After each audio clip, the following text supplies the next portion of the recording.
47명이 집단 감염된 순천향대 서울병원과 관련해서 백신 접종을 완료했는데도 감염된 돌파 감염 사례가 20명으로 확인됐습니다. 네, 확진자들에게서 전파력이 강한 델타 변이 바이러스도 검출돼 우려를 낳고 있는데요. 수도권 집단 감염 상황 취재기자 연결해서 자세하게 알아보겠습니다. 황보혜경 기자. 네, 순천향대 서울병원 앞에 나와 있습니다. 예.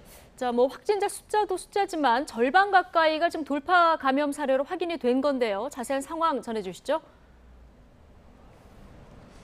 네, 그렇습니다. 자, 우선 이곳 병동은 확진자들이 머무는 병동을 제외하고는 계속해서 정상 업무를 이어가고 있습니다. 이 병원에서 처음 확진자가 나온 건 지난 17일입니다.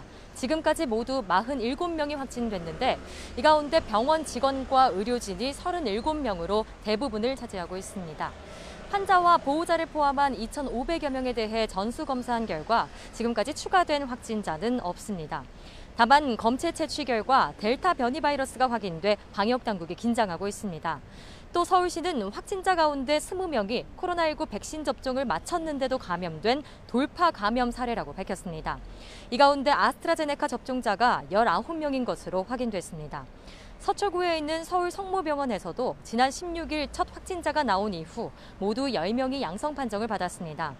보호자 1명이 처음 확진된 뒤 같은 병실과 옆 병실 환자 등으로 번졌는데 아직 추가로 나온 확진자는 없습니다.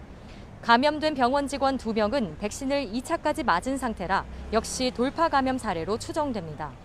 병원 측은 의료진과 환자, 가족 등 430여 명을 선제 검사하고 확진자가 나온 병동을 코호트 격리 조치했습니다.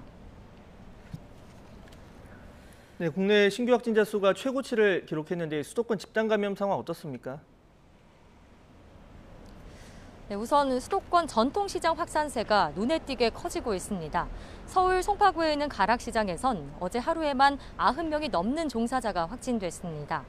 지난달 31일 첫 확진자가 나온 이후 지금까지 561명이 집단 감염된 겁니다. 종사자들이 시식이나 흡연, 식사를 같이 하며 거리 두기와 마스크 착용이 어려웠던 것이 주된 감염 요인으로 파악됐습니다. 서울시는 시장 안에 찾아가는 선별진료소를 설치하고 음성 확인자만 근무할 수 있게 했습니다.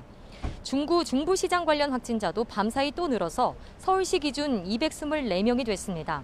역학조사 결과 시장 안에 있는 화장실을 함께 쓰고 점포가 붙어있는 구조였던 것으로 확인됐습니다. 직장 내 감염도 잇따랐는데요. 성동구 소재 직장에선 직원이 처음 확진된 뒤 모두 13명이 양성 판정을 받았고 경기 포천시 제조업체 관련 확진자는 39명으로 늘었습니다. 안산시 어린이집에서도 25명이 확진되는 등 일상생활 곳곳에서 감염이 끊이질 않고 있습니다. 방역당국은 연휴 이후 확진자가 급증한 만큼 유행 규모가 더 커질 수 있다고 우려했는데요. 이런 가운데 최대 8명까지 모일 수 있었던 가족 모임 가능 인원이 어제 종료되면서 오늘부터는 최대 6명까지 모일 수 있습니다. 지금까지 순천향대 서울병원 앞에서 YTN 황보혜경입니다.